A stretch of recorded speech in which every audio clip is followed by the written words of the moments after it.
খেলার খবর সাফ অনূর্ধ্ব 20 ফুটবল ভারতকে হারিয়ে নেপালে সাফ অনূর্ধ্ব 20 ফুটবল চ্যাম্পিয়নশিপ ফাইনাল খেলার স্বপ্ন দেখছে বাংলাদেশ। ললিতপুর বাংলাদেশ সময় বিকাল 3:15টায় মাঠে গড়াবে দ্বিতীয় সেমিফাইনাল ম্যাচটি। বিজয়ী দল বুধবার স্বাগতিক নেপালের বিপক্ষে ফাইনাল খেলবে।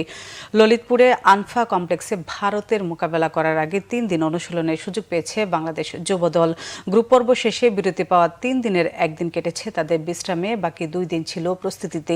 সেখানে কোচ মারুফুল হক ভারতের বিপক্ষে ম্যাচের কৌশল মিরাজুল নোভাদের বুঝিয়ে দিয়েছেন। মাঠের লড়াই সেই ছক বাস্তবায়নে অধিনায়ক মেহেদী হাসান শ্রাবণ সতীর্থদের আবেগের স্রোতে ভেসে যেতে বারণ করেছেন। ভারতকে হারিয়ে সাফ অনূর্ধ্ব 20 চ্যাম্পিয়নশিপে ফাইনালে উঠতে আবেগের চেয়ে কোচের পরিকল্পনা অনুযায়ী খেলাকে গুরুত্ব দিয়েছে বাংলাদেশের অধিনায়ক।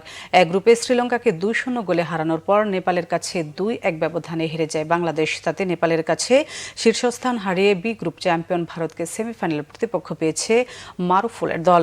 সাফের বয়স ভিত্তিক প্রতিযোগিতায় 2022 সালে অনূর্ধ্ব 20 ক্যাটাগরিতে ভারতের কাছে ফাইনালে হেরে রানার্স আপ হয়েছিল বাংলাদেশ।